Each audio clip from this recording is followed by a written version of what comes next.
The Subcommittee on Capital Markets will come to order. Without objection, the chair is authorized to declare a recess of the committee at any time. This hearing is entitled Solutions in Search of a Problem, Chair Gensler's Equity Market Structure Reforms. Without objection, all members will have 5 legislative days within which to submit extraneous materials to the chair for inclusion in the record. And before I recognize myself for 5 minutes, I want to take a point of personal privilege and wish the gentleman from Georgia, Mr. Scott, a very happy, happy birthday. Look at that. Well, isn't that nice and gracious of you? Thank you very much. One of my dearest friends. Yes, indeed. On both sides of the aisle. Happy birthday, Mr. Scott. Thank you. I now recognize myself for 5 minutes to give an opening statement. Today's hearing will examine equity market structure reforms put forward by Securities and Exchange Commission, SEC, Chairman Gensler, that will reshape American equity markets. To the casual observer tuning in today, that might sound like a sensible endeavor or for a regulator, especially if the regulator identified clear examples of problems and crises in our markets, and if the regulator clearly demonstrated how the reforms would result in better outcomes for market participants. Unfortunately, those critical elements are missing from Chair Gensler's proposed overhaul of our equity market structure. America's capital markets are the deepest and most liquid in the world. Companies from all over the world choose to go public in the United States and list on American exchanges. Almost 12 billion shares trade each and every day in the United States through American exchange markets alone. Over the past 20 years, the U.S. equities markets have changed dramatically and for the better, becoming more competitive, efficient, and accessible for everyday American investors. Since the introduction of zero-commission trading, which has become the norm since 2019, retail trading has seen record growth and now accounts for between 10 to 20% of trading volume in the U.S. Over 100 million Americans rely on our equities markets for their financial security, stability, and retirement.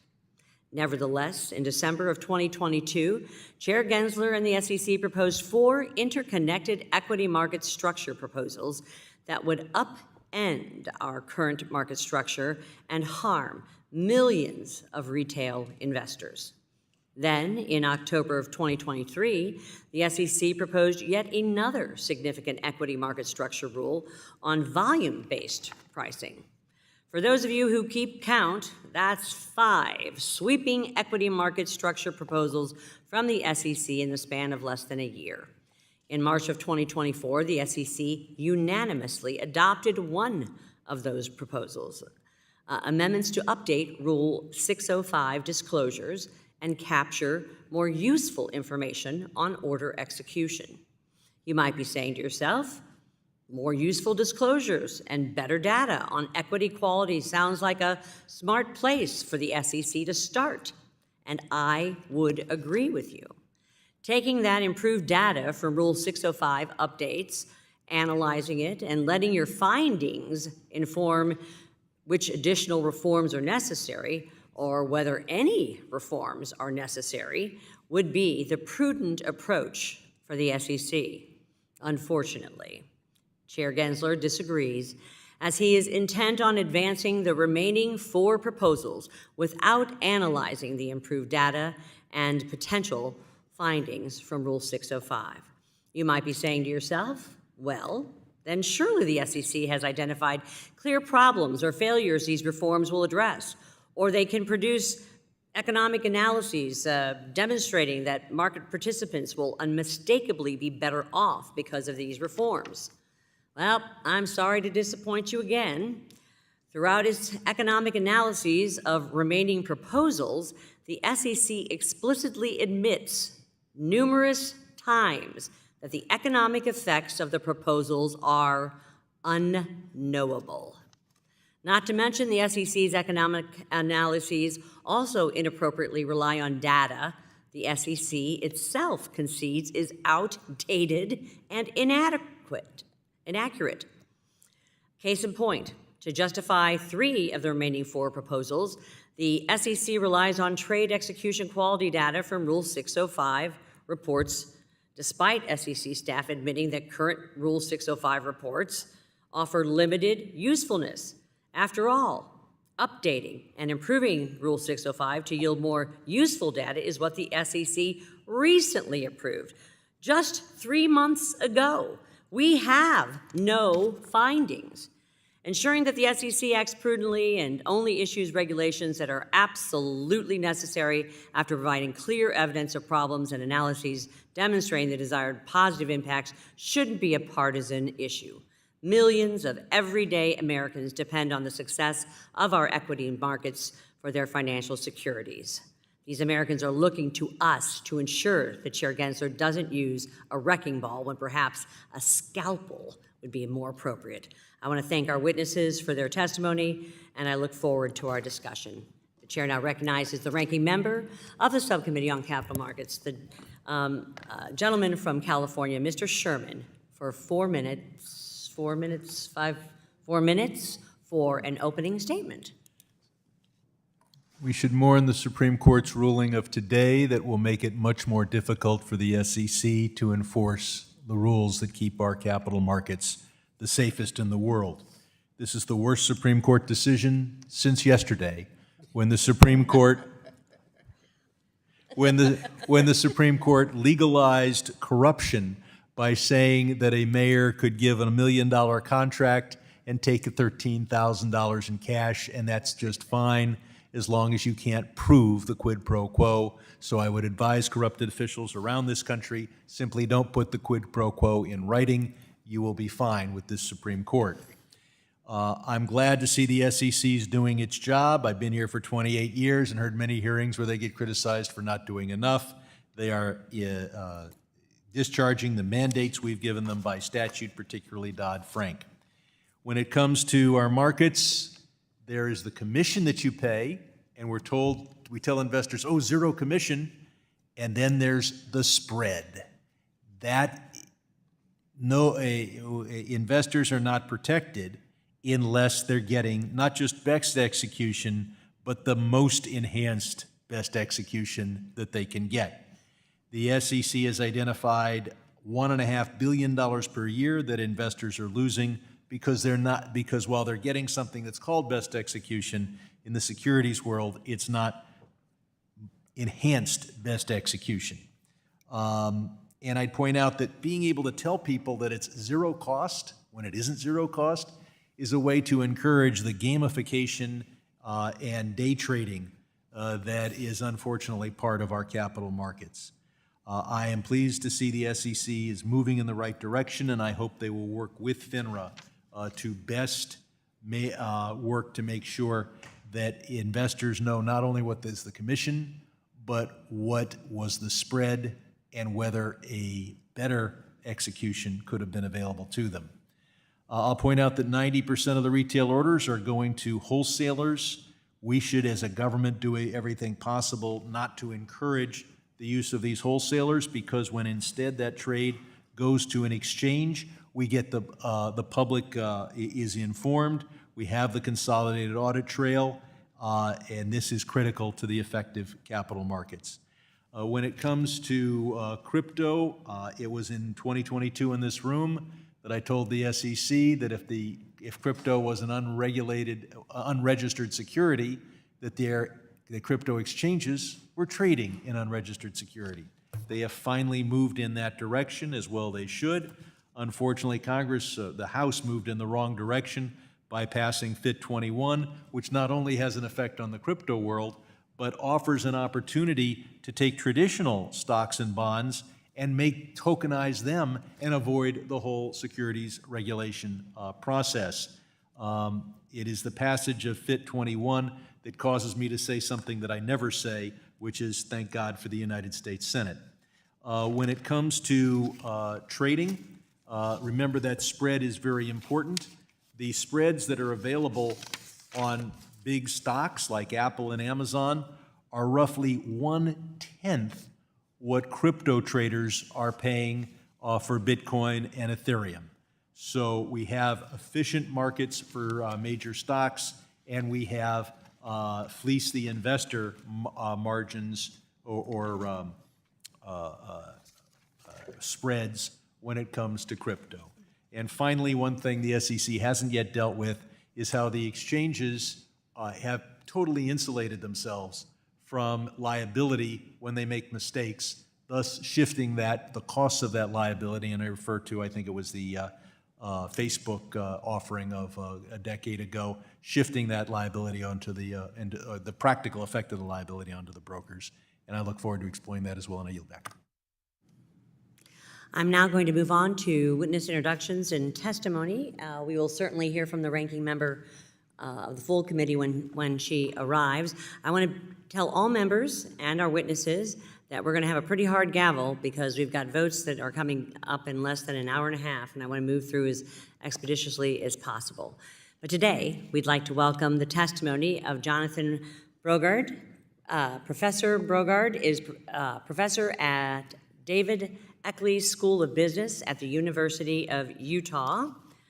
Kevin Kennedy, Mr. Kennedy, is Executive Vice President and Head of the North American Market Services at NASDAQ, testifying on behalf of Equity Markets Association.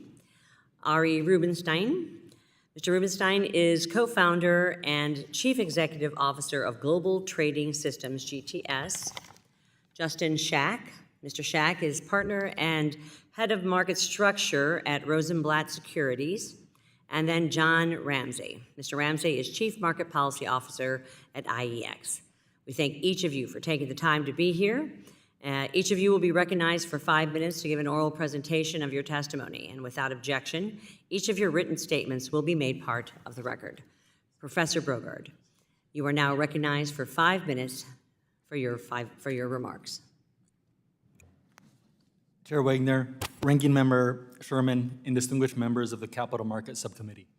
Thank you for this opportunity to come before you to discuss the SEC's proposed equity market structure reforms. It is an honor to be afforded this opportunity to testify today. I am deeply appreciative of this committee's work to safeguard our financial markets and economy. In this testimony, I hope to assist the subcommittee's deliberations into the SEC's proposed overhaul of equity market structure. The importance of this hearing cannot be overstated. The SEC's 4 market reform proposals seek to implement a dramatic transformation in the core infrastructure that underpins how securities are traded. It covers several key aspects, but perhaps most importantly, it seeks to reshape how everyday retailer investors experience securities trading. Our equity market is the global leader in terms of market liquidity, market quality, and efficiency. This status is not a given. Congress and the SEC, working alongside market participants, have invested in rulemaking and reform over decades that have introduced competition, broadened investor choice, and reduced the costs of trading for institutional and retail investors. For example, because of Reg NMS and Reg ATS, the market ecosystem has 16 exchanges and 30 trading systems that interact as a part of a dynamic and evolving ecosystem that is unparalleled. As such, any transformative reform project must be approached with caution and its costs and benefits be well understood.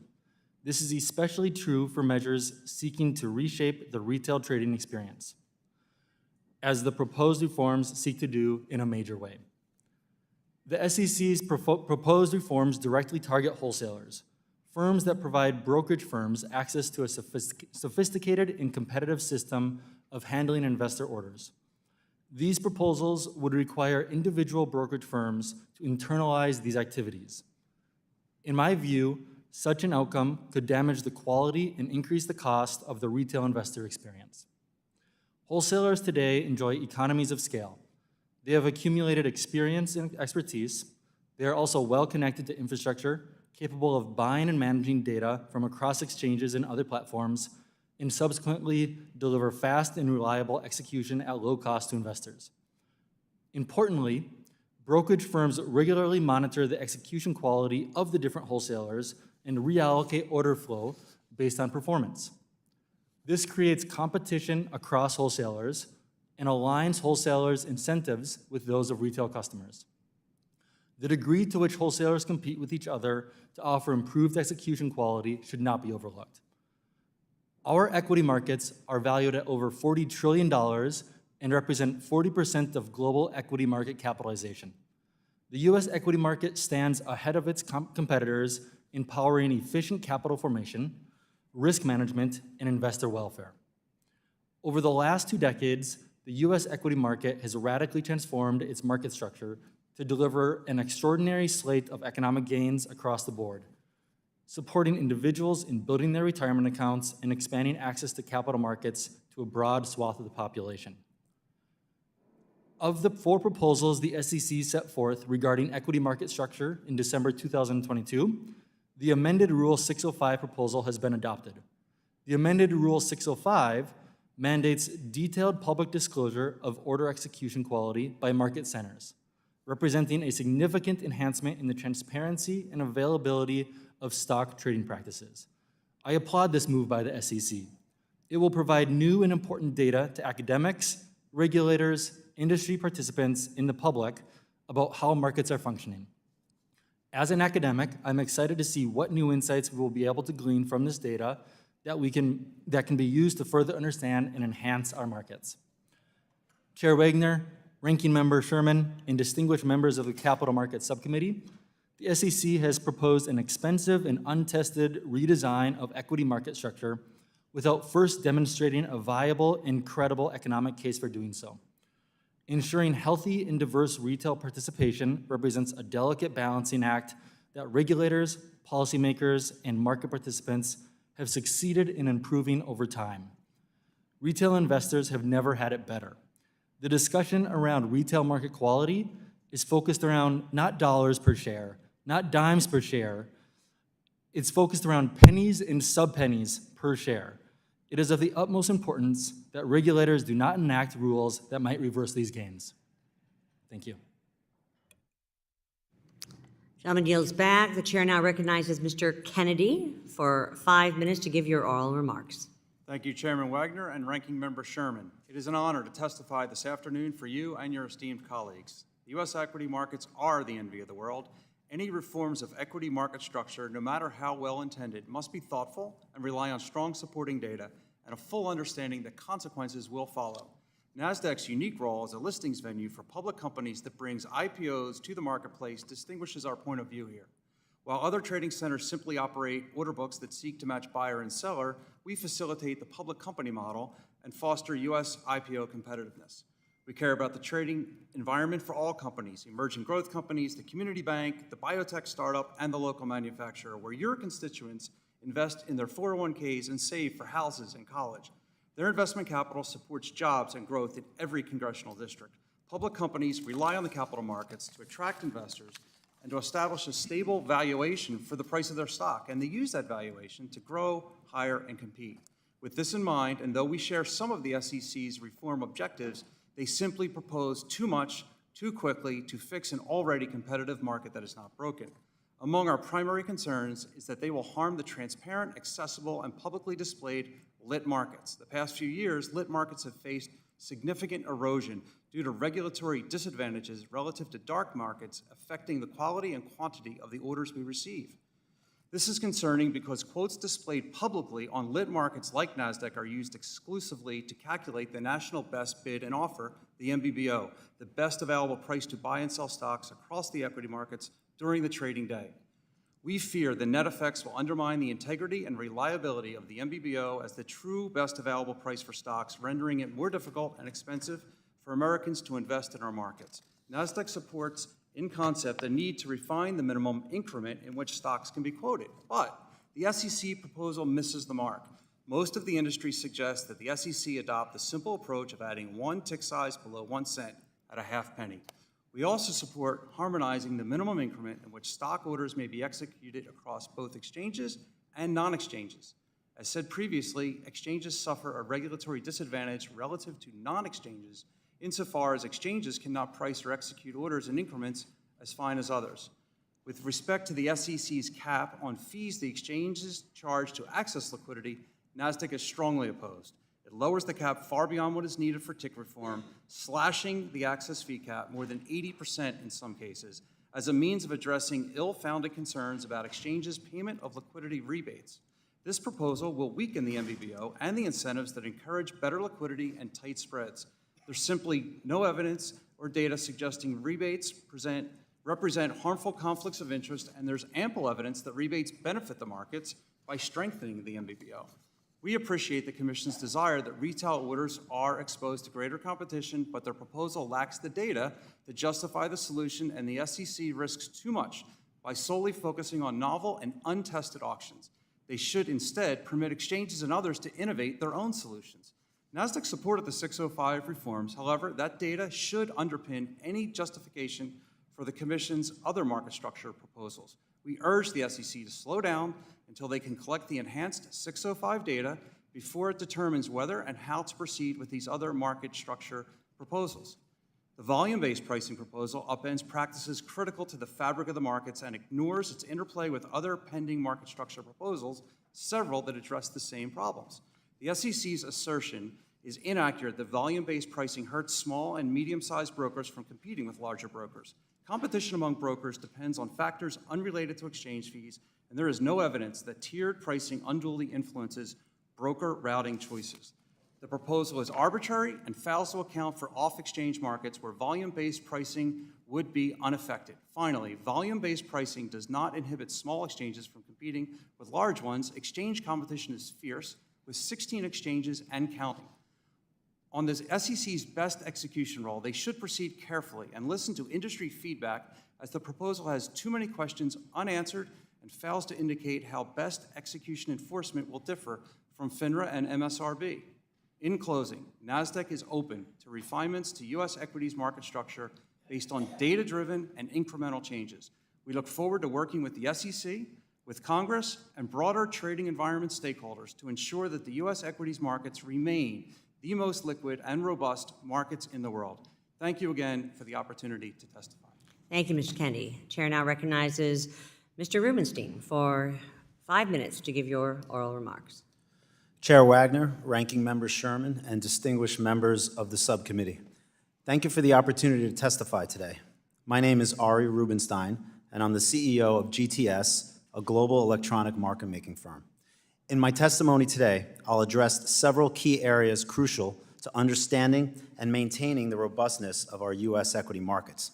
These include the strength of the U.S. equity markets, the importance of empirical data in regulating those markets, the interconnectedness of the SEC's current equity market structure proposals, and finally, concerns with those proposals. U.S. equity markets are the cornerstone of global finance. Our markets are the largest, best performing, and the most liquid, and have a certainty of execution that is fundamental to efficient capital formation and price discovery.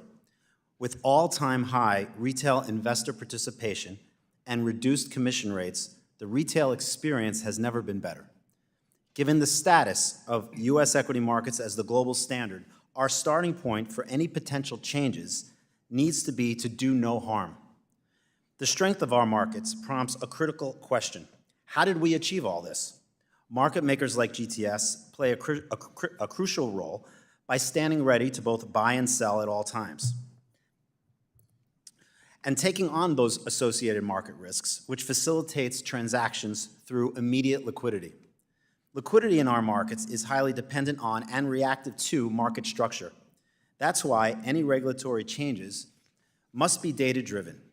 A data-driven approach starts by first identifying market structure problems and goals, then assessing credible data and economic analysis and alternatives, all with an eye toward ensuring that any changes, even if well-intended, are justified and do not detract from the strong markets that regulators and market participants alike have worked so hard to achieve. Unfortunately, proper analysis of the SEC's market structure proposals is all but impossible because the SEC has set forth proposals that are interconnected and overlapping with no analysis of cumulative costs and benefits, combined effects of the proposals together, or the potential for unintended consequences. Without adequate evaluation of the cumulative effects of these proposals, any single proposal could significantly alter markets and incentive structures, potentially making additional rules unnecessary or changing the market dynamics that other proposals seek to address. Implementing these proposals hastily could have severe consequences for U.S. capital markets. Turning now to the SEC's Regulation NMS proposal aimed at modifying tick sizes. Despite some disagreement among stakeholders about how extensive any problem may be and the proposed solution, there is broad industry support behind advancing a more limited version of the proposal that aligns with our views of proceeding in a data-driven, incremental fashion. The SEC could proceed with adjusting the tick size to a half a penny for only those stocks determined to be tick-constrained, then engage in further analysis based on the effectiveness of this change before determining whether additional changes are justified. This SEC's order competition proposal, on the other hand, introduces significant uncertainties and operational complexities that present heightened potential risks to market stability. While the potential impact to liquidity provision and execution quality are concerning, the operational complexities its mandated auctions would entail are hard to overstate. Given these factors, the order competition proposal presents a substantial risk to markets as an untested and experimental solution to an unproven problem. Finally, the SEC's best execution proposal would establish for the first time a commission-level best execution standard for broker-dealers. Best execution is not a new concept in the securities markets, and much of the proposal appears to be redundant and overlapping with existing obligations. Even if a problem did exist with the current best execution framework, the most effective way to handle any concerns in this space would be through the SEC's oversight of self-regulatory organizations and the implementation and enforcement of existing rules. Just as a doctor would never treat an undiagnosed patient, market structure changes should be approached with careful analysis and precision. Given the health of U.S. equity markets, the SEC should proceed thoughtfully and incrementally, focusing on empirical data to support any further regulatory action. Thank you for your attention, and I look forward to your questions and any further discussions on the topic. Thank you, Mr. Rubenstein. Ms. Schack, you are now recognized for 5 minutes to give your oral remarks. Chair Wagner, Ranking Member Sherman, honorable members of the subcommittee, good afternoon. Thank you for inviting me to testify. My name is Justin Schack, and I'm partner and head of market structure at Rosenblatt Securities. The views I express today are my own and not necessarily those of my partners or my firm. For nearly 3 decades, I've earned a living studying equity market structure. During that time, our markets have evolved dramatically. Before this transformation, the average person could easily understand how they functioned. Trading mostly was manual, slow, and inefficient. Member-owned marketplaces dominated trading, shunning improvements that could have bettered end-user outcomes. Investors paid bid-ask spreads as wide as 25 cents per share on actively traded stocks. Reforms during the late 1990s and early 2000s collapsed those spreads to as little as 1 penny and began to fragment trading across a wider array of competitive market centers. This proved painful for many intermediaries, but opened opportunities for others, all while putting more money in end investors' pockets. But the reforms also had vast unintended consequences. Wall Street responded to them in ways that policymakers did not anticipate, necessitating even more regulation.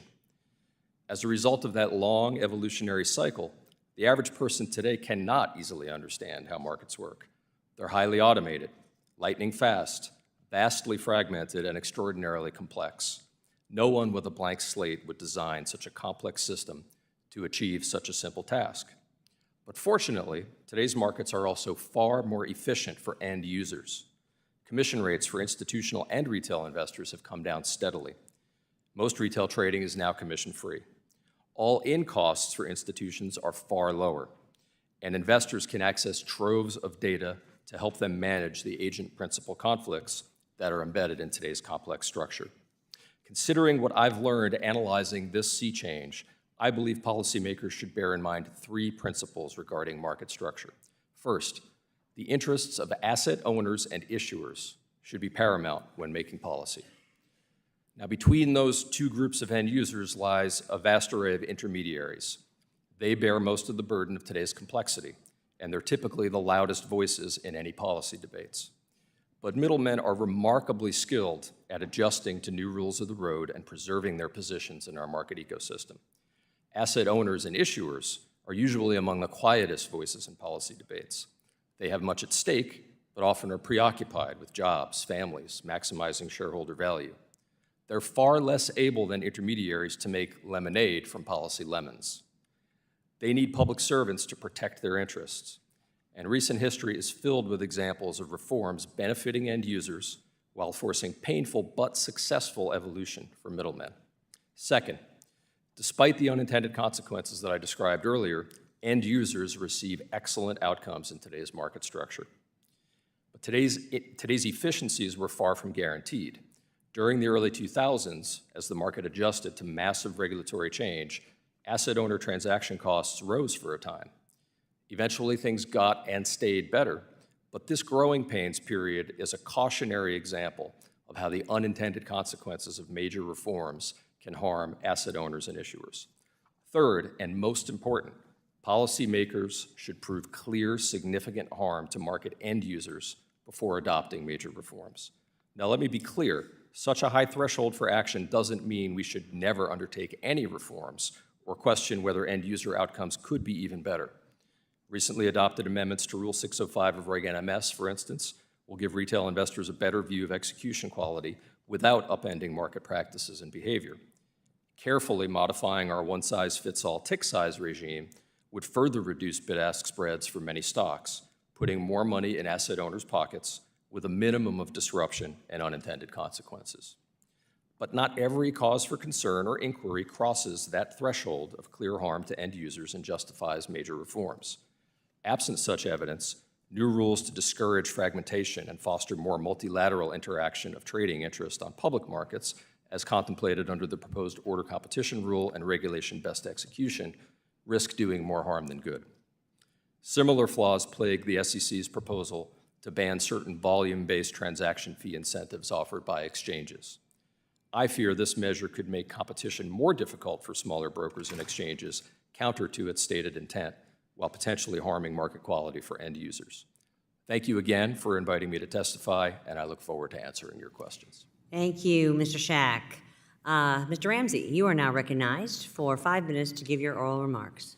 Thank you. And Chairman Wagner, Ranking Member Sherman, and other esteemed members of the subcommittee. My name is John Ramsey, and I am Chief Market Policy Officer at Investors Exchange, or IEX. IEX is a registered stock exchange founded on innovating in ways that promote transparency and fairness in stock trading, and most of all, that serve American investors. I will focus my remarks on the SEC's proposed changes to the set of rules called Regulation NMS, which the SEC adopted in 2005, nearly 20 years ago. Reg NMS sets the basic rules of the road for stock trading, covering things like the minimum price increments for displayed quotes and the prices investors must pay to access those quotes, among other things. The SEC has been considering modifications to these rules for many years, but its recent NMS proposals constitute the first comprehensive effort to update them since they were issued. The world of stock trading, like much else in the world, has changed dramatically since 2005. At that time, YouTube was brand new, the iPhone was 2 years away from being released, most trading on the New York Stock Exchange still occurred on a trading floor, and NASDAQ was not yet an exchange. Many people investing today may well have been in kindergarten when the rules were written. I'd like to briefly walk through each part of these proposed changes. The first is tick size.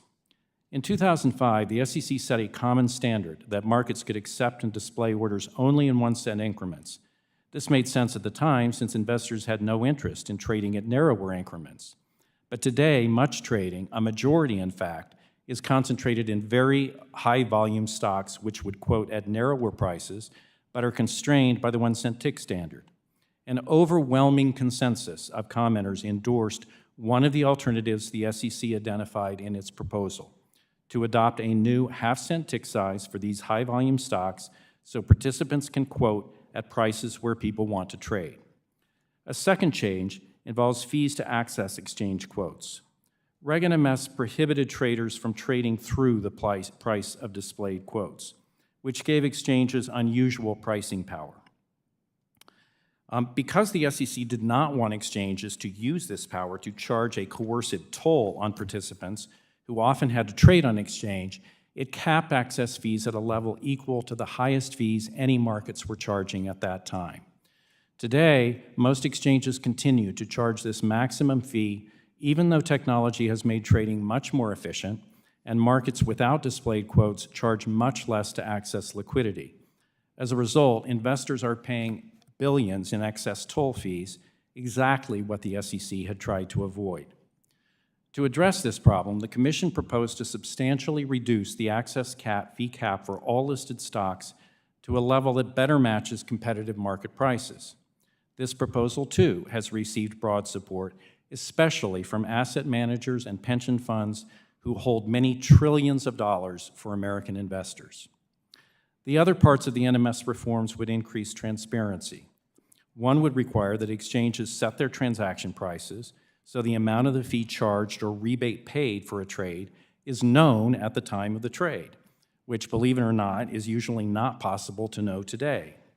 That would improve visibility and give investors a better ability to reclaim rebates that are paid out on their accounts.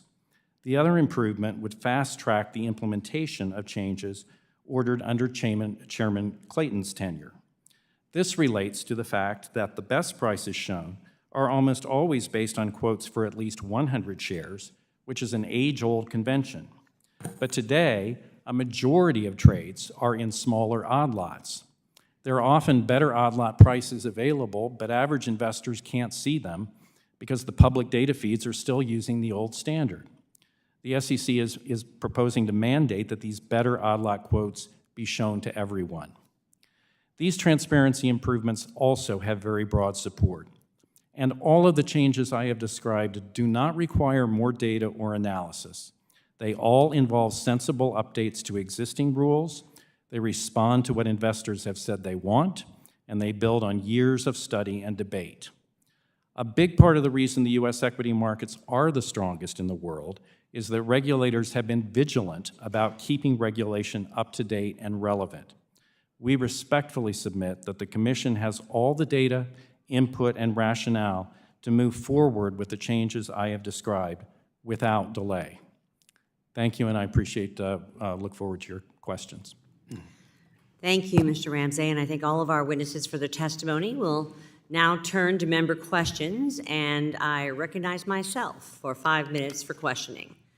Professor Brogard, yesterday I and other Republican members of this subcommittee sent a letter to Chair Gensler requesting that the SEC delay finalizing any remaining equity market structure proposals until after the new Rule 605 amendments are fully implemented. This would allow the new Rule 605 data to be collected and properly analyzed. Considering the importance of our equity markets, do you, sir, agree with us that the SEC should base any equity market structure reforms on the most up-to-date and relevant market data? Thank you for that question, Chair Wagner. Yes, I would wholeheartedly agree that we need accurate, up-to-date information to make informed decisions about what other market structure changes we may want to consider. And considering that the tick size proposal, the best execution proposal, and the order competition proposal all reference old Rule 605 data in their economic analyses, do you believe that the new Rule 605 data will change the economic baseline of these rules? Yes, I do. There's several changes to the new Rule 605 or amended 605 data that would enhance the cost-benefit analysis for these other proposed rules. And what are the dangers of basing major reforms on stale, inadequate data? I think you might end up with the wrong conclusion. I couldn't agree more. Mr. Rubenstein, the SEC acknowledges in its best execution proposal that, if adopted, this regulation could actually result in increased costs and commissions for retail investors, when today these investors enjoy commission-free trading. Do you think it is in retail customers' best interest to pay more for services that they getting for free today? Thank you, Chair Wagner, for that question. Absolutely not. We should strive and continue to strive to make investing democratic, inexpensive, and as accessible as possible to as many Americans as we can. Mr. Kennedy, we can't help but notice a concerning trend involving Chair Gensler and the SEC. Under his leadership, the SEC will adopt a controversial, sweeping rulemaking. Industry groups will sue the SEC and challenge the rulemaking in court, and in several instances, the courts have struck down the rulemaking in question. These days, seemingly, each new adopted rulemaking triggers this series of events. In your opinion, has Chair Gensler done a disservice to the SEC as an institution by normalizing getting sued over and over again and losing, most of the time, yet again today in the Supreme Court, questionable rulemakings?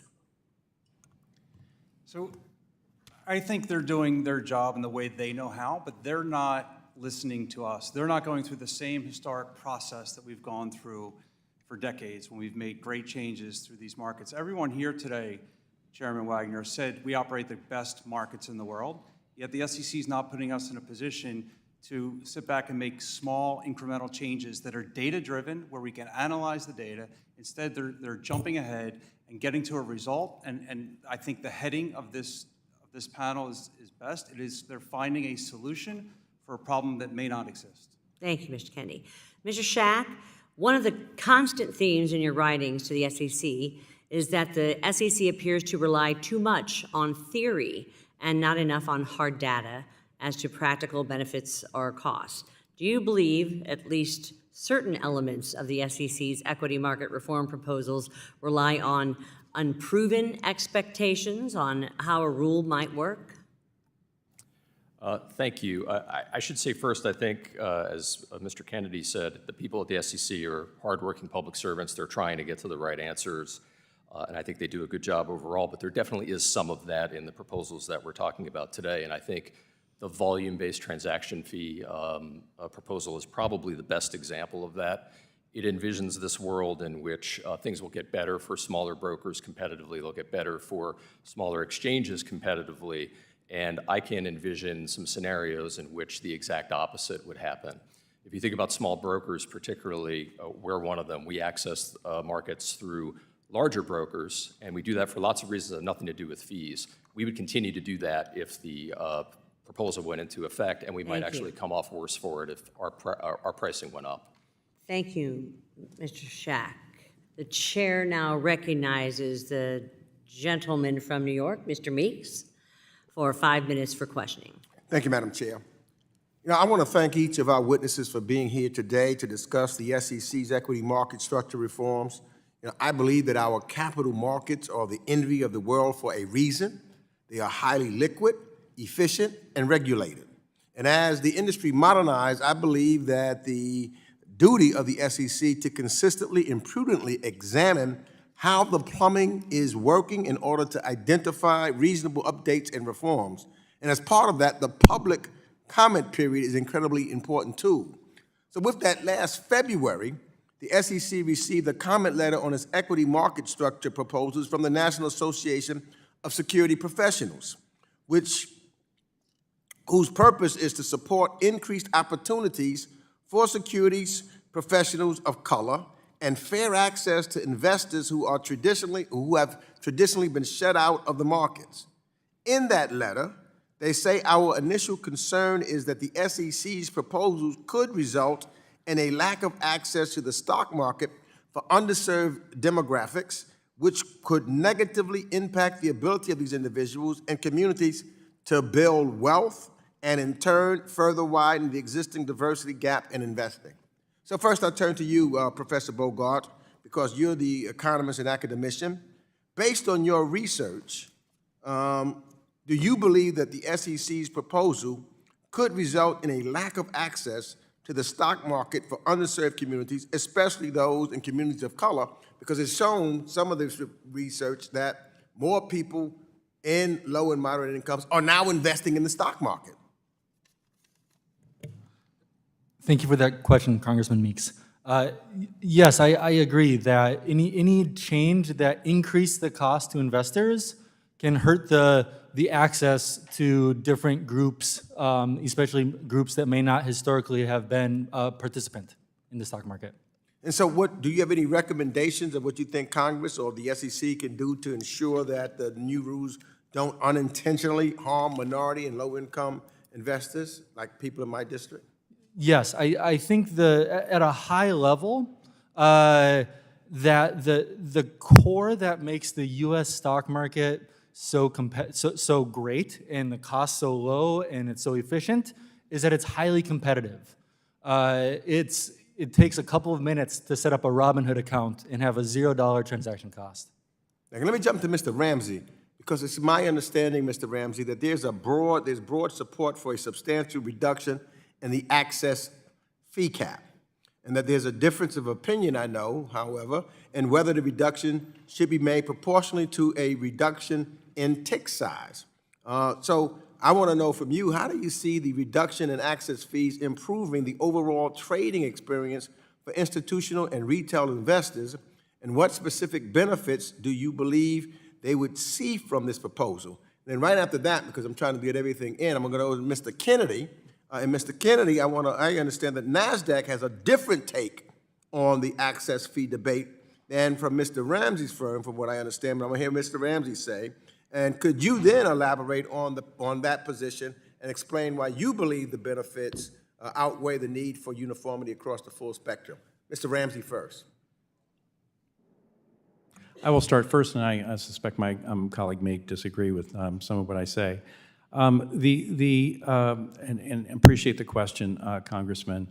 The point of reducing the access fee in part is that institutional investors in particular, when they trade on exchange, usually trade by seeking to access exchange quotes, not posting them. And what that means is they bear the brunt of the fact that exchanges charge this maximum fee now, which amounts to, again, billions of excess dollars in what I sort of called a toll fee. The idea that you should only reduce the access fee for certain stocks, more liquid stocks, we believe doesn't have much basis. And it also creates an odd circumstance where you would basically be saying participants Don't want to cut you off. Yeah. I got to give some time to Mr. Kennedy. So Mr. Kennedy, you heard what he said right there. Go real quick. I look at two stocks, Congressman. I look at a stock like Regeneron, a great NASDAQ-listed company in your district, where it's $1,000. I don't need to reduce the access fee cap there because I want to reinvest the access fee cap into the NBBO, which your colleague said the bid-ask spread matters, and I want to take that money, keep the access fee cap, maybe even in a stock like Regeneron, $1,000, maybe even increase it, and then use it in stocks like Paychex, where I can maybe lower the access fee cap. I just want to do it intelligently. Thank you. Yield back. Thank you. The chair now recognizes the gentleman from Oklahoma, Mr. Lucas, for 5 minutes. Thank you, Madam Chair. At the end of December 2022, the SEC released 4 significant revisions in the U.S. equity market structure. While introduced as a package, each rule was only considered in a vacuum, absent of meaningful feedback from market participants and sufficient analysis. One proposal with deeply flawed cost-benefit analysis is the best execution rule, which would create an additional best execution standard on top of existing rules. Mr. Rubenstein, could you discuss why the SEC is proposing a best execution rule while FINRA and the MSRB each have rules already in effect? Thank you, Congressman. I don't know why they're doing that, because the best execution rules and best execution has been something that's been part of the fabric of the markets for a very long time, and it's FINRA and MSRB's responsibility to enforce that. And if there were issues there, the SEC could handle that by their oversight of those institutions rather than introducing potentially overlapping and confusing rules that will just cause a lot of costs for the industry that might get passed on to consumers. Continuing with you, sir, if the Commission did reasonably identify an issue with the current best execution framework, could you explain how the SEC could go about addressing that? Well, they could, I'm sorry, sir. Yeah, they would address that directly with the SROs and FINRA, and those policies, making sure that they were appropriate and enforced. Professor Brogard, could you also share your perspective on the SEC's justification for the new best execution rule and how a new standard compares to what we have already? Yes, of course, Congressman. We have the FINRA and the MSRB standard. They've been around for decades. There have been cases brought, in my understanding, by FINRA, by the SEC, to enforce them.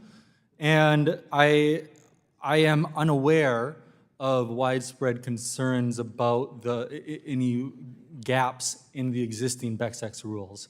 The SEC, to my understanding, does not currently have a Best Ex rule, and my reading of the proposal was this was their attempt to get one on the books. The SEC has so far been uninterested in robust engagement with market participants and has not provided a forum for stakeholders to provide feedback that these substantial market structure changes should require. NASDAQ, along with a diverse set of market participants, has been outlining concerns with the market structure proposals, but the SEC is yet to change course.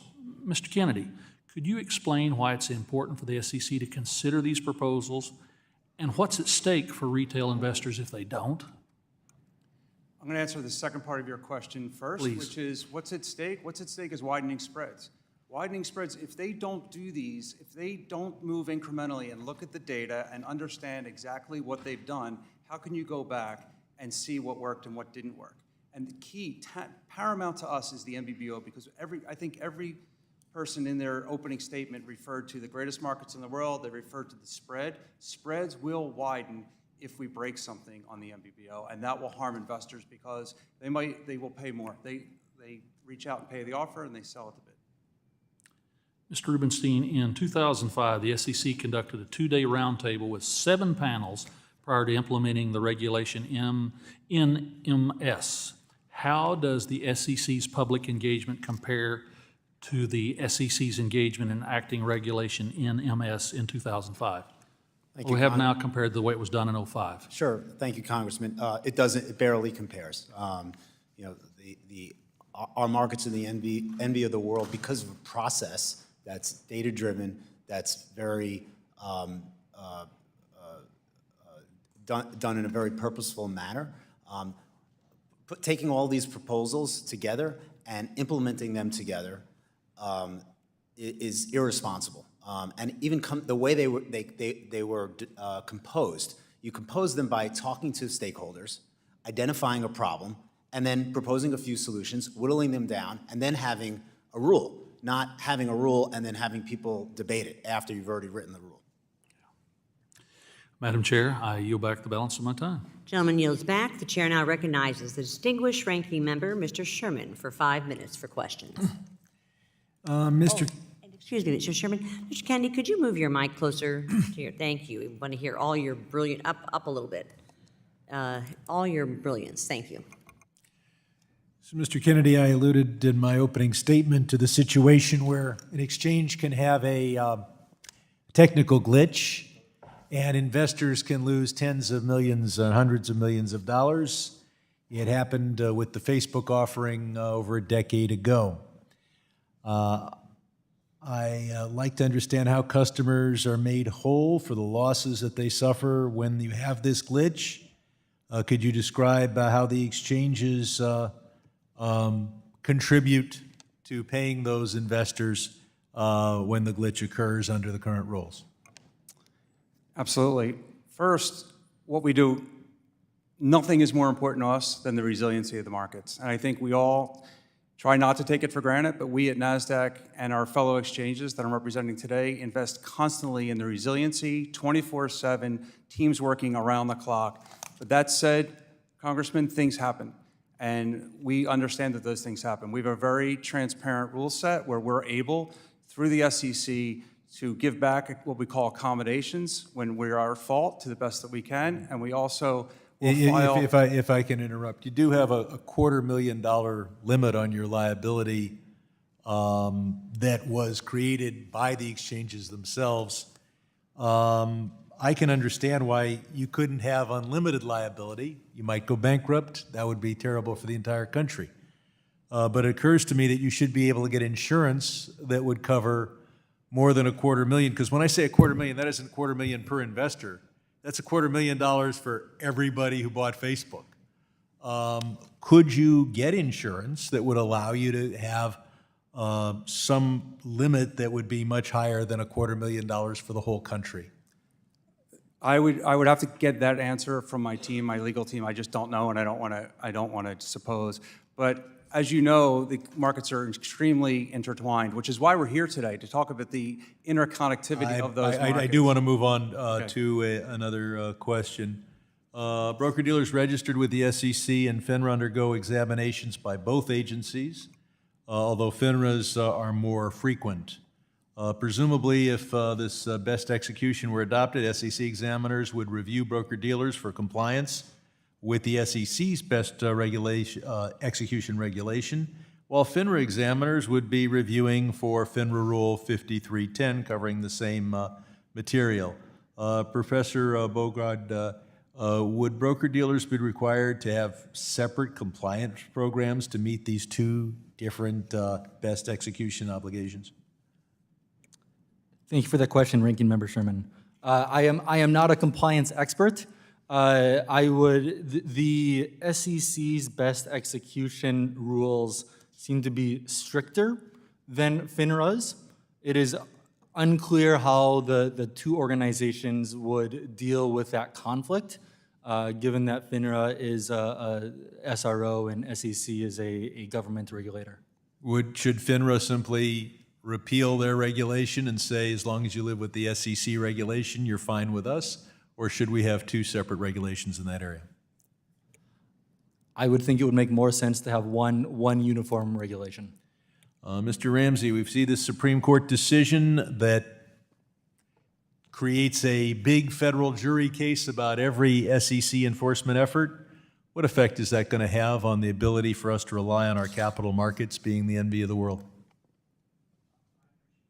And I realize you haven't had time to read the decision. I have not, and I'm certain I'm not enough of a legal expert to give you a definitive answer. I would say that certainly the SEC has relied on ALJs for a lot of cases now. I think they have increasingly been relying on the courts. I'm sure there are cases where it would make their job more difficult and increase the burden of catching wrongdoing, but beyond that, it's hard for me to tell you how much of an impact it how might would have. allow trading in sub-penny increments benefit retail investors in pension funds? Yes, I think that's very critical. And I note that several of my colleagues, even though they said that they were concerned about not moving ahead, suggested that moving ahead to half-cent ticks could be helpful. The important thing is that it means that prices can then trade where people want to trade, and that means that the bid-offer spread, which is so important because it defines every other pricing metric that people use in the market, it means that those prices more accurately reflect the prices that investors can then get. So it's basically more money in the pockets of investors because the prices that define what they can actually achieve are better. Gentleman's time's expired. The chair now recognizes the gentleman from Texas, Mr. Sessions. Madam Chairman, 5 thank you minutes. very much. Mr. Rubenstein, I'm going to push my remarks to you, so I want to give you a heads up. Our young chairwoman, when she began, wanting to talk about market retail investors facing problems. One of those is directly what this hearing has centered on, and that is regarding tick sizes. And GTS, Global Trading Systems, has a letter to the SEC advocates for studying data and processing incrementally with a proposal as data is collected rather than relying on a theory. We sent, many of us on this committee and subcommittee, sent a letter to the SEC that's probably dated perhaps yesterday to perhaps today. Page 2 of that letter said, if adopted, referring to the proposal that the SEC has, in its current form would induce significant and unwarranted complexity in today's efficient market structure that could increase operational risk and create investor confusion, undermining our constituents' confidence and ability to participate in equity markets. It also would limit investors' opportunities for price improvement by mandating the trading increment at which stocks trade. My real question to you is,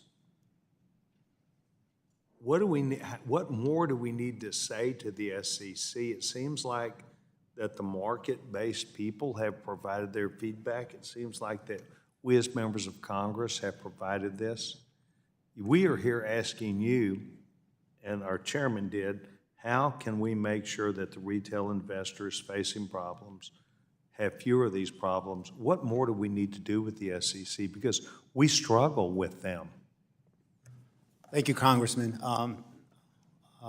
Well, I would agree. I mean, the retail investor experience has never been better, and a lot of the folks up here, have echoed the same. Let's go back to the last time the SEC was messing with tick sizes. They wanted to widen ticks 10 years ago. Now they want to narrow the ticks. And then 10 years ago, there were folks who thought that that wasn't a good idea, folks who thought that that was a good idea. They were trying to increase the amount of liquidity that's visible at every price point.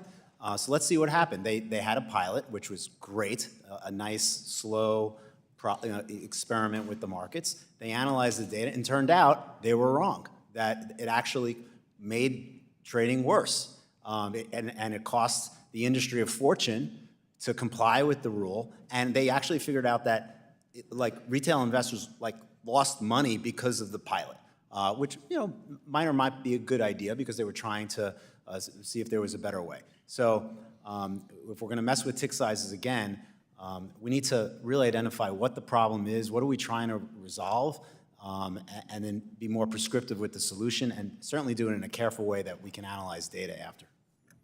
I find that when the SEC and perhaps others in government agencies get involved, it adds cost, time, complexity, money.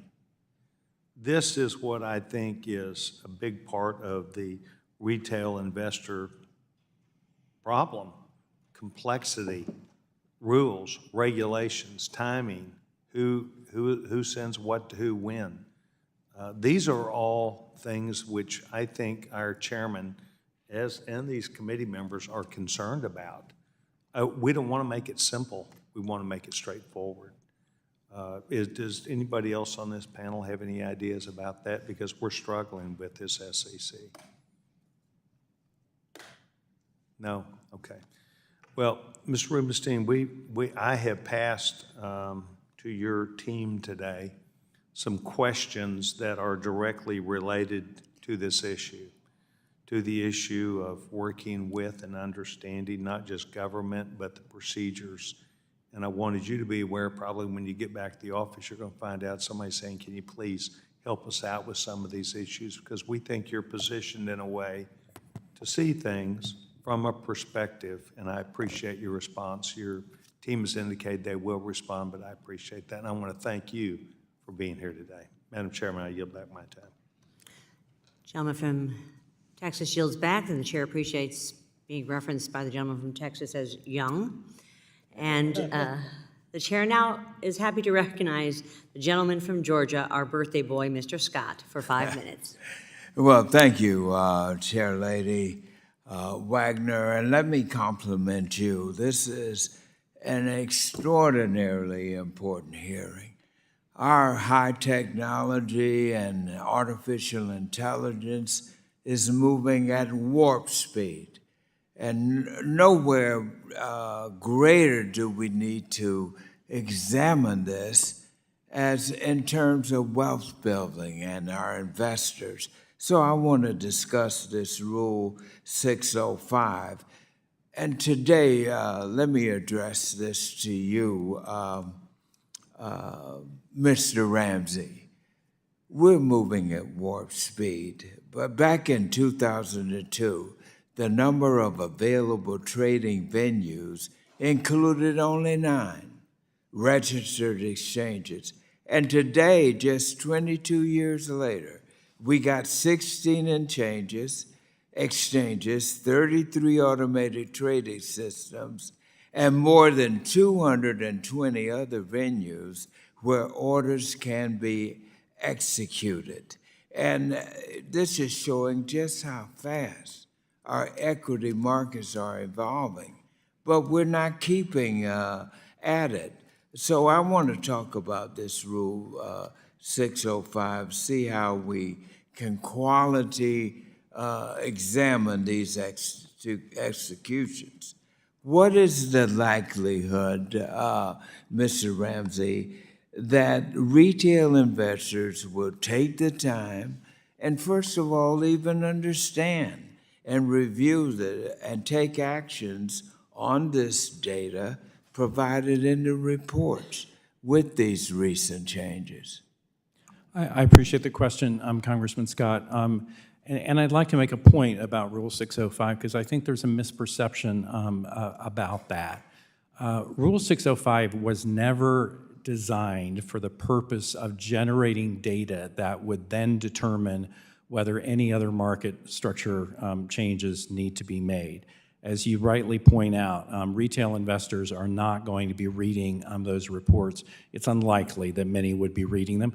They'll be relying on other people and intermediaries to read the report and make comparisons among different brokers. Appropriate that they do that. But in terms of, don't we need to look at 605 reports and wait for 5 more years to figure out whether we reduce tick size or we reduce access fees or do the other things that I've mentioned? We have all, respectfully, Congressman, we have all the data we need to make those decisions. These were issues when I was at the commission that were actively talked about and researched, and that's been over 10 years ago. And at some point, this argument that we've got to have more study and data just sounds like code for don't make any changes that are likely to disrupt my business. And while I understand that sentiment, it doesn't seem like a good regulatory policy. And Mr. Ramsey, I am really fascinated with this rapidly growing impact of artificial intelligence. So, Mr. Ramsey, what do you see as the biggest influences on the electronic trading landscape right now? And just how is this adoption of artificial intelligence now impacting our equity markets? Thank you, Congressman. Obviously, artificial intelligence is affecting all kinds of different areas of our economy now. I would tell you, I am not an expert on AI. From the people who know a lot more than I do that I've talked to, it seems like it is being used in some ways, generally minor ways, experimental ways, and aspects of trading today.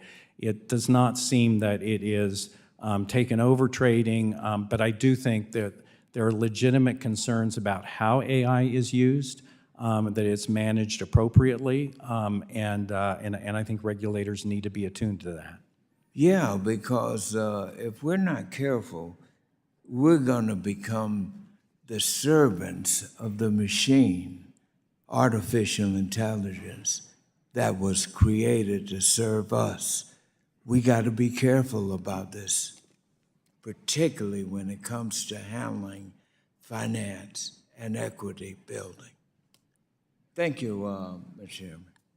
Gentleman yields back, and the chair now recognizes the gentleman from Michigan, Mr. Huizinga, who is also the chair of the Subcommittee on Oversight and Investigations, for 5 minutes for questions.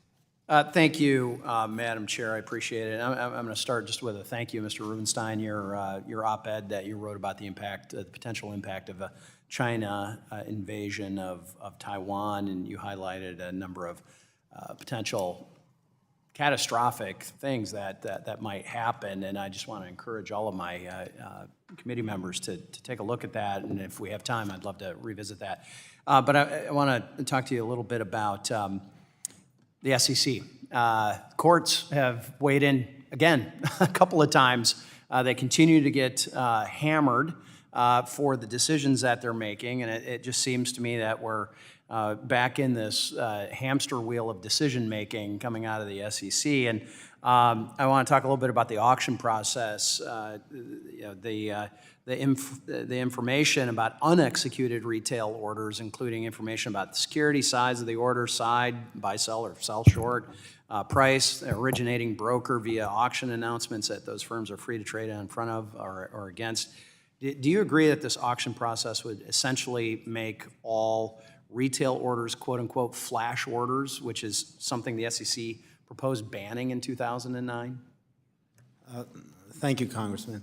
I would agree that there would be disclosure of information that markets and investors aren't used to navigating. And the effects could be deleterious, certainly for the retail investor. Do you think it would be good for investors? I mean, this is something that, again, the SEC was kicking around banning in 2009. It would not be good for investors. Okay, and I seem to recall that. I think that's one of the major tenets of the SEC is to investor protection. I think I might have to go back and check my notes on that one, but I'd encourage them to go back and check their notes on that.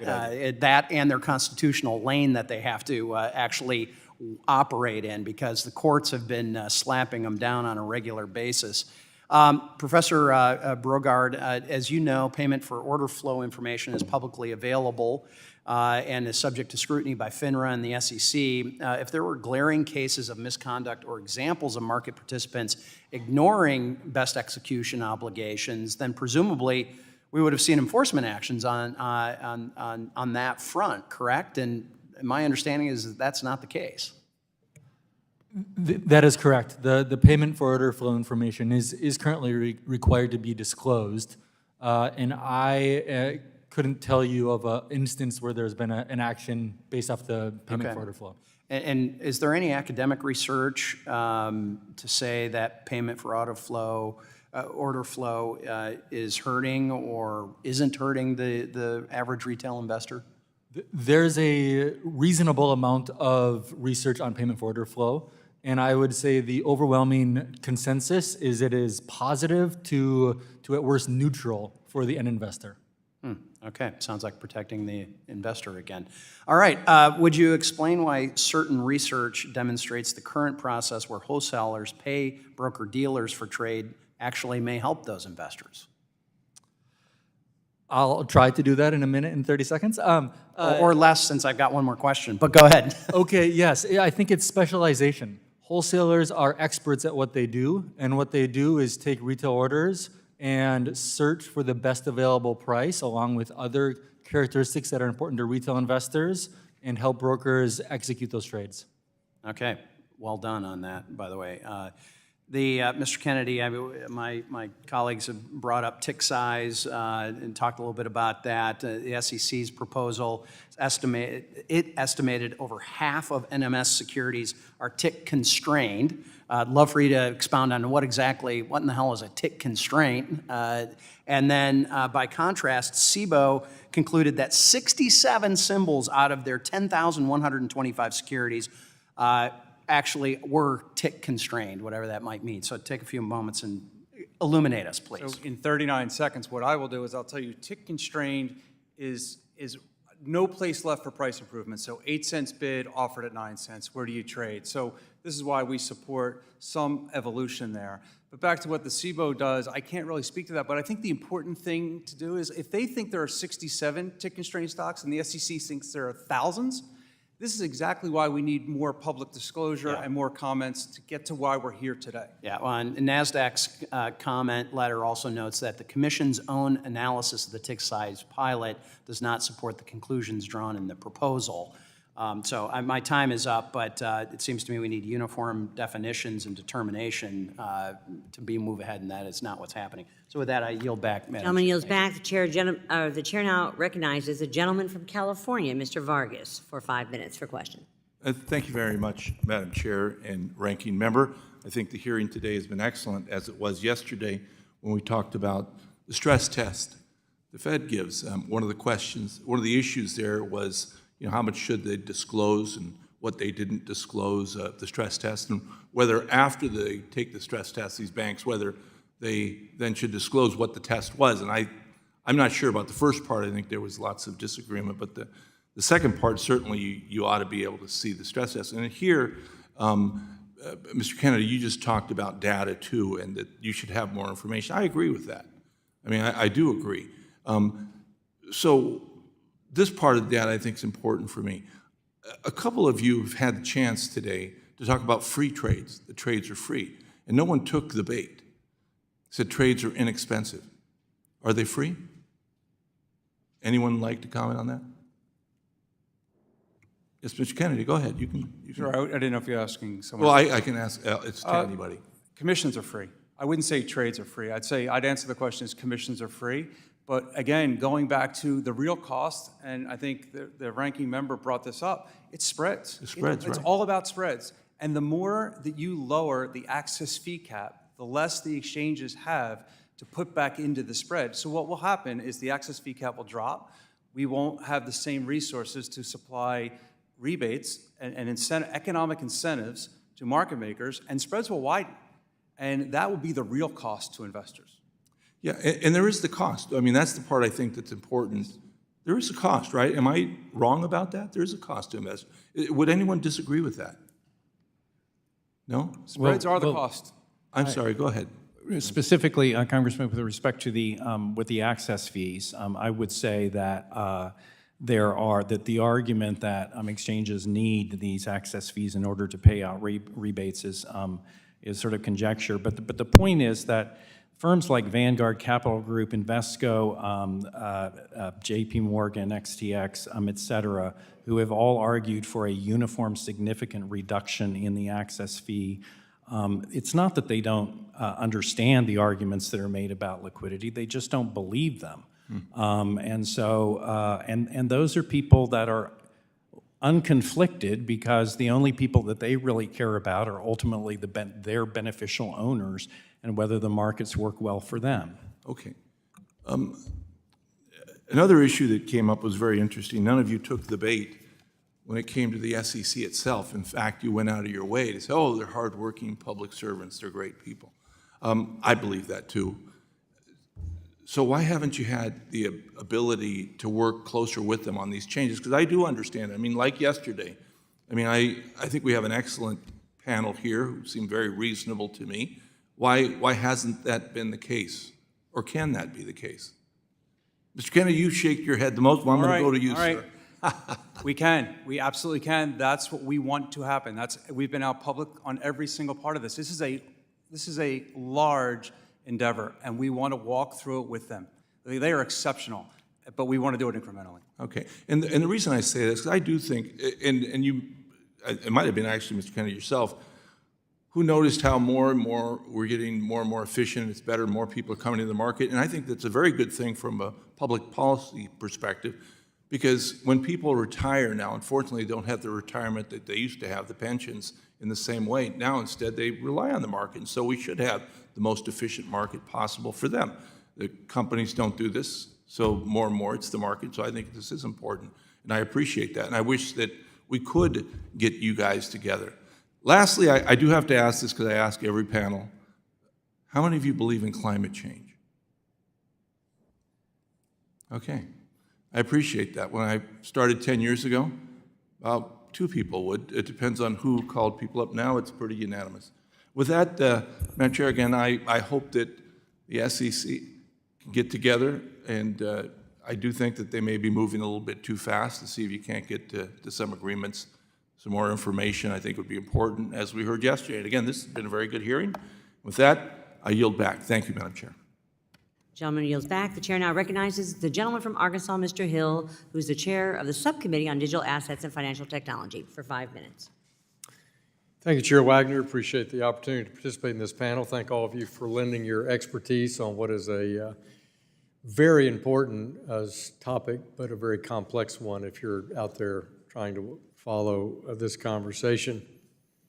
And because it is complicated, it could lead to uncertainty depending on how these rules are implemented and if they're implemented all at one time, which is why I've said from the very beginning we should get the Rule 605 data about equity market structure first, get it thoroughly vetted, make sure we have consensus around that, because it's the first time since 2000, so 24 years that we have a new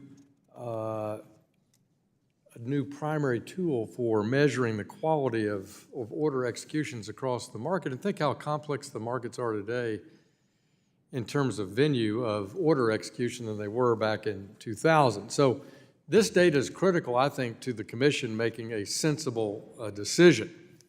And I share Commissioner Peirce's concerns that the rule not only affects the baseline proposed rules, but also the data. So I think we need to start first by looking at the data. I think it's negligent, really, to go forward with all 4 rules simultaneously being implemented without that kind of clarity around the data. We've waited 24 years for an improvement in this tool, and we have it, so let's use it. And therefore, I think these rules are very much the cart before the horse.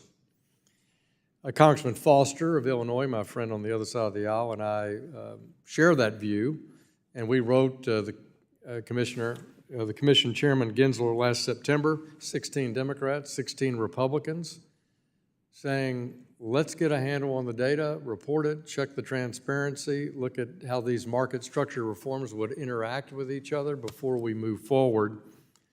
And I was pleased to sign Chairman Wagner's letter with the same point. So first, let me ask each of you this question.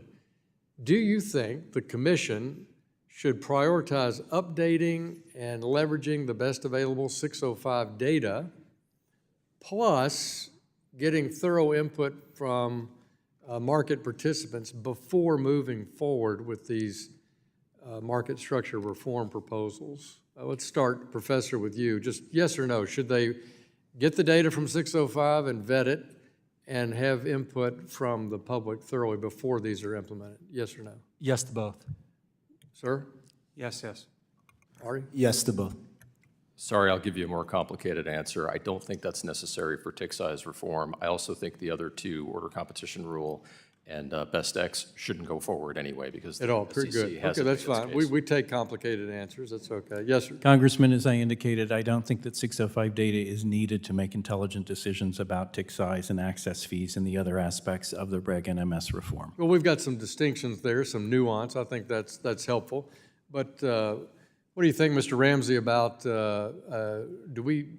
I don't hear any consensus, for example, that payment for order flow, the elimination of it, is good for retail investors. You're arguing apparently it is, huh?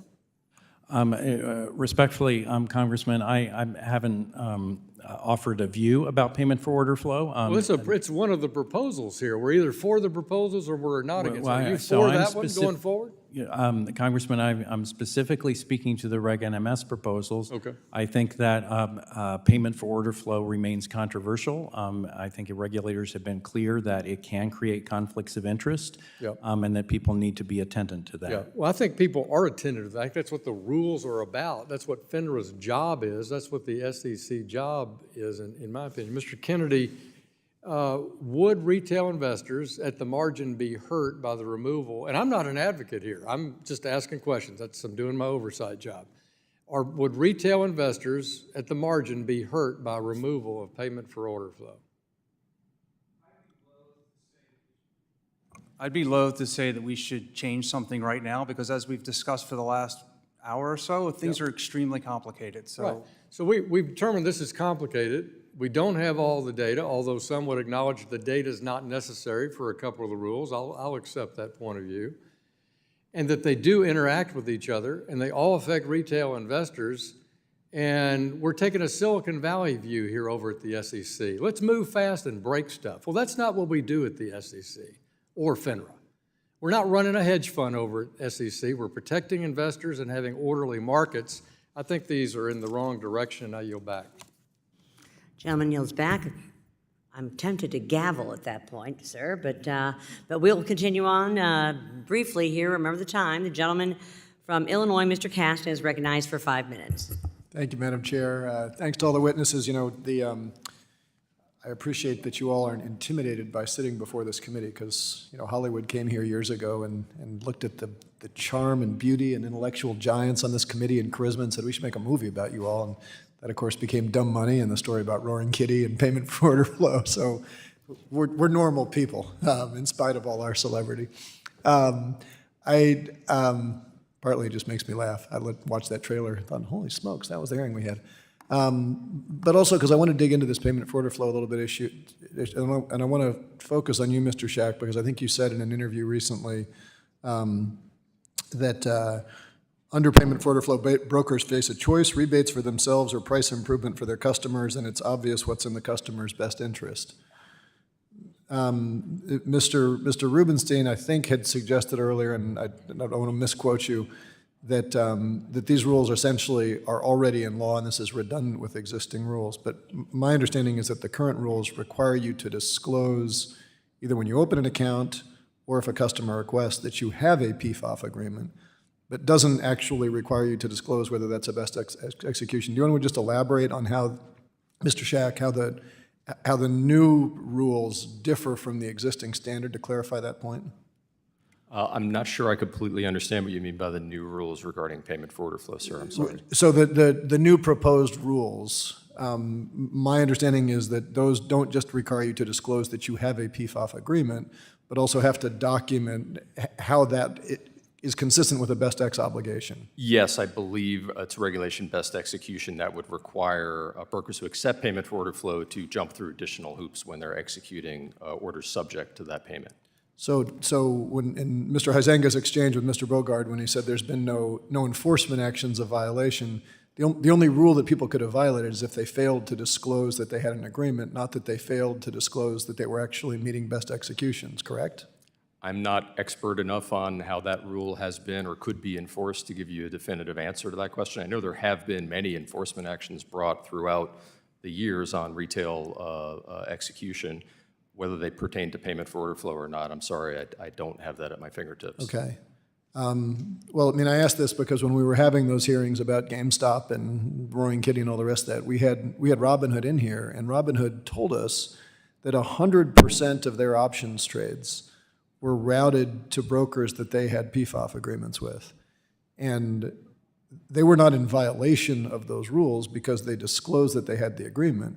But I've never quite understood how the failure to send any trade to anybody you don't have a PFOF agreement with can ever satisfy that you knew that was the best execution.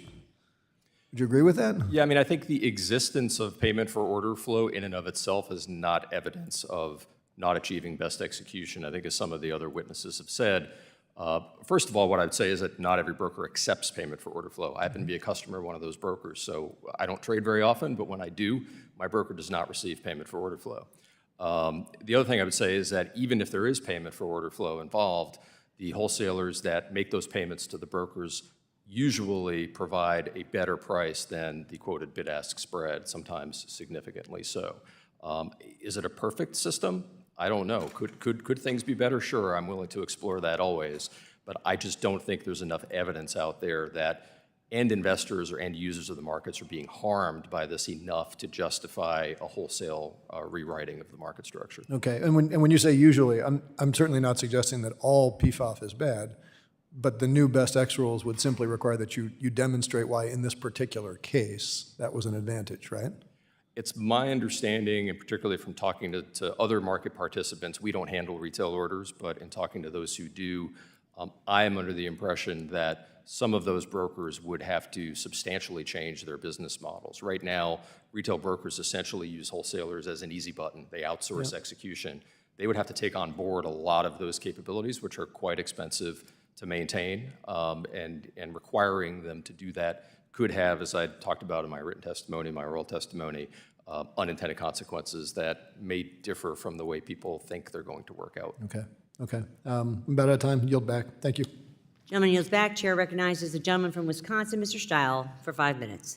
Thank you very much, Ms. Chair. Mr. Kennedy, I'm going to start with you. I'm going to actually follow up to where the previous conversation was, because I think a lot of retail investors benefit from the market structure in place today. Low, no commission trades and quality execution have become standard across platforms. For me, it's a little bit hard to see a case for the sweeping, disruptive regulatory overhaul that could harm retail investors. In NASDAQ's comment letter to the SEC, it included the following quote: "In certain cases, such as access fee caps, tick sizes, and order competition, the specific means that the SEC proposes to achieve its objectives need to be recalibrated to avoid collateral harm to markets and to investors." Briefly, can you just explain what that collateral damage is? Yeah, thank you. One of the things that is, again, just paramount to the way we looked at all of these changes were what will it do to the MBBO? Because I think we've all agreed the spread is the cost. It's not the zero commission. It is the spread. And if the spread changes, that's where the cost to investors are. We have incredible momentum with retail investors right now. The education and the democratization has never been better. And if we don't move incrementally and understand the data-driven approach, review the data, get continued feedback, we will break something. Thank you. So to follow up, Professor Brogard, if I can, speaking of the collateral harm to investors, some of the feedback you provided in a comment letter when you weighed in on the SEC best execution and order competition rules proposal, you wrote, quote, "The SEC's economic analysis fails to consider the underlying reasons why the current market structure performs as well as it does for retail investors, and that the significant likelihood that drastically altering the current structure will result in worse, not better, execution quality." Question, what is it about the current market structure that benefits retail investors, and how would the proposal endanger that? If you could just comment on that very briefly. Thank you for the question, Congressman Steele. I would say that retail investors are benefiting from a high degree of competition. They have over a dozen exchanges to trade at, 30-plus ATSs to trade at. It's a highly competitive market. Perfect. So highly competitive market, it makes it attractive in particular for people to list on NASDAQ and other U.S. exchanges. Come back to you if I can, Mr. Kennedy. It's a competitive market, and it shouldn't be taken for granted that the United States will always be a world leader for listings globally. And so in particular, having that competitive market that Professor Bogart just talked about, does the SEC proposal put our competitive position at risk in your opinion? In my opinion, yes, it does, because when you make these changes that cause uncertainty, we know that markets, A, don't like uncertainty, and B, corporate issuers that we deal with in and out every day, they want a stable price to be able to raise capital in their own issues. I think that's a really important point here as we look at global competitiveness. The concerns that the SEC would put us at a global disadvantage or not allow us to maintain our market-leading position is something that this committee should spend time thinking about. I want to shift gears pretty significantly here, if I can, with you, Mr. Rubenstein. Talk about the geopolitical risks to our markets. You wrote a really interesting op-ed in May titled, "Are the markets ready if China invades Taiwan?" I thought it was a quite interesting article. In the piece, you talked about the risk to our markets posed by Chinese aggression towards Taiwan. You looked at what companies and investors can do to minimize their exposure to such a risk. You noted that the federal government may need to act. Can you in particular lay out what you think the federal government should be doing to enhance market resilience in a dangerous geopolitical world? Thank you, Congressman. The topic today is problems and solutions. And on the morning that Russia invaded Ukraine, we were responsible for opening a third of the New York Stock Exchange and tens of thousands of securities. And what was confusing to us is we didn't know if we could trade some of these securities, the interconnectedness of the markets. A lot of these securities are part of ETFs now, and it was very complicated. China and the U.S.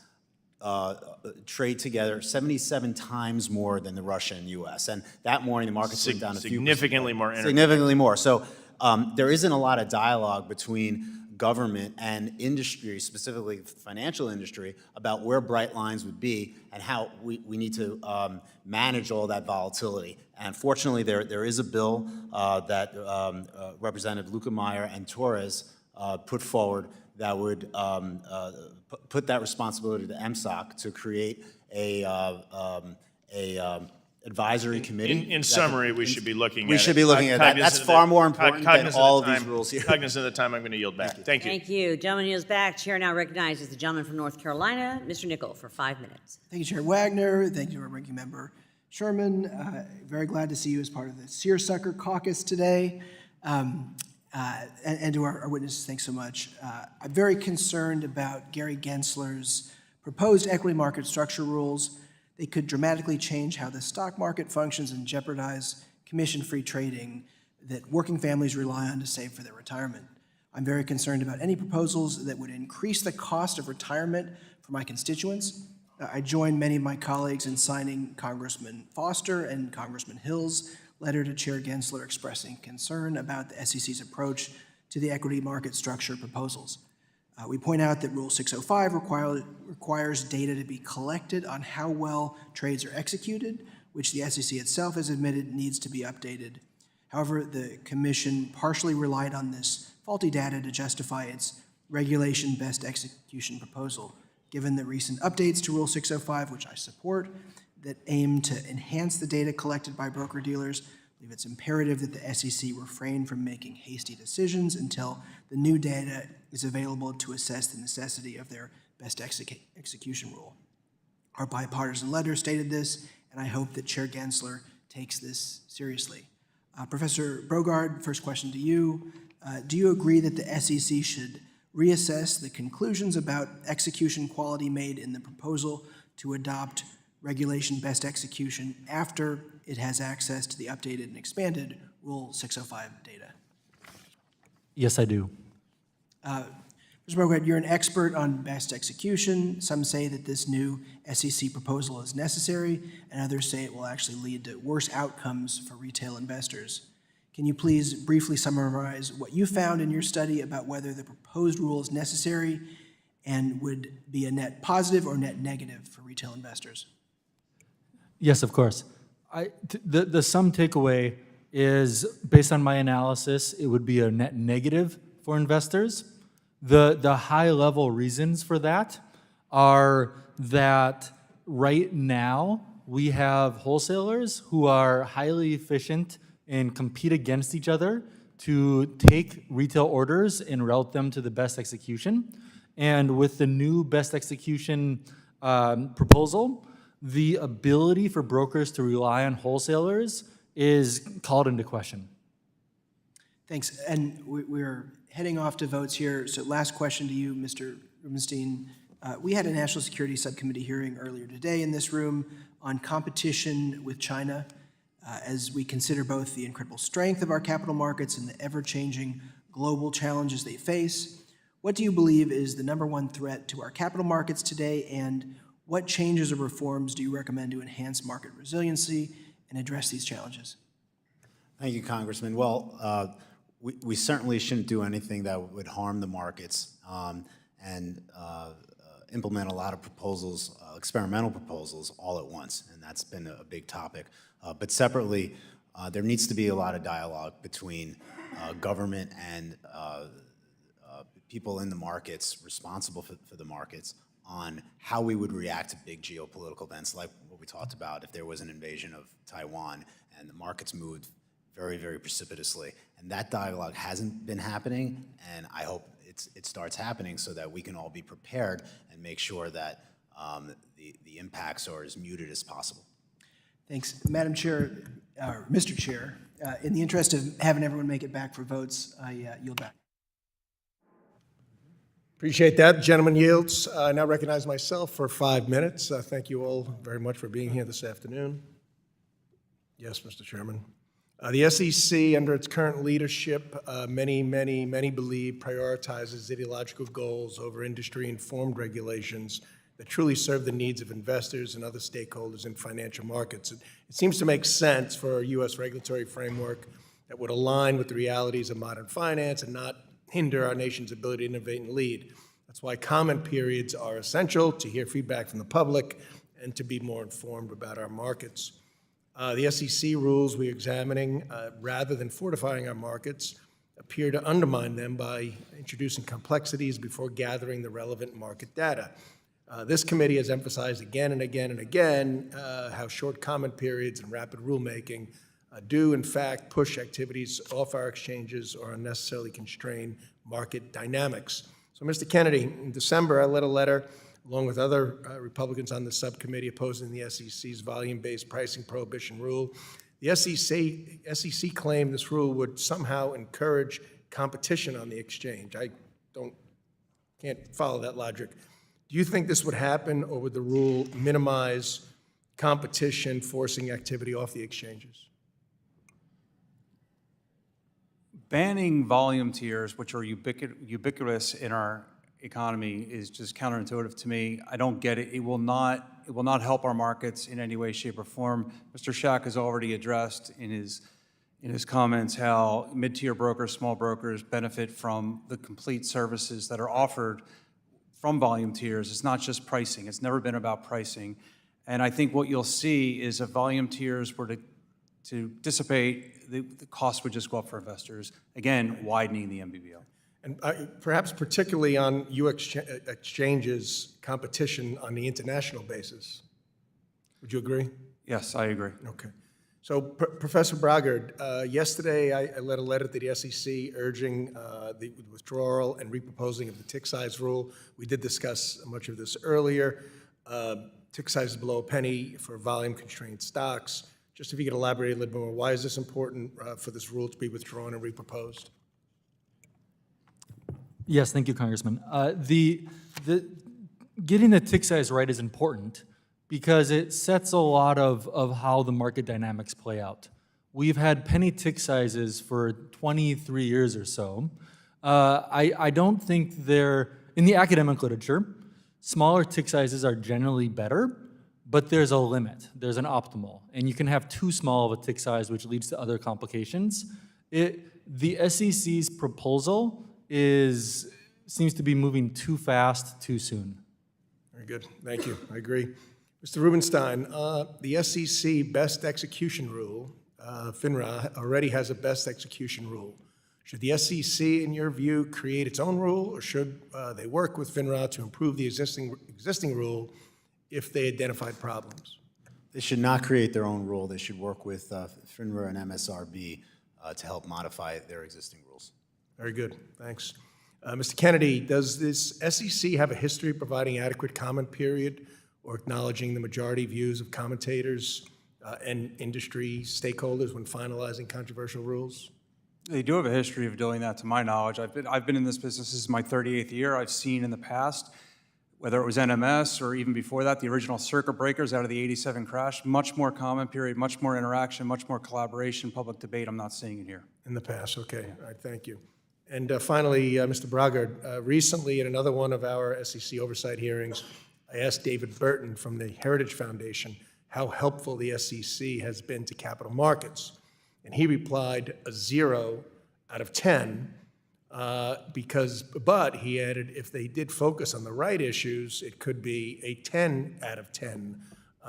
So considering the current success of our equity markets and the drastic improvements to retail trading, is overhauling our equity markets work the right issue for the SEC to be focused on? I think the intent of the SEC is good, but I think the focus is wrong. I think the retail experience right now is the best it's ever been. It doesn't mean it can't be better, but the area for improvement to me seems to be disclosure and information regarding EDGAR and simplicity, not market microstructure rules. Great, thank you very much. And I yield back. Now we will going to close this hearing. We would like to thank our witnesses very, very much for your time and insights and overall testimony. So without objection, all members will have 5 legislative days within which to submit additional written questions for the witnesses to the chair, which will be forwarded to the witness for response. I ask our witnesses to please respond as promptly as you are able. This hearing is adjourned.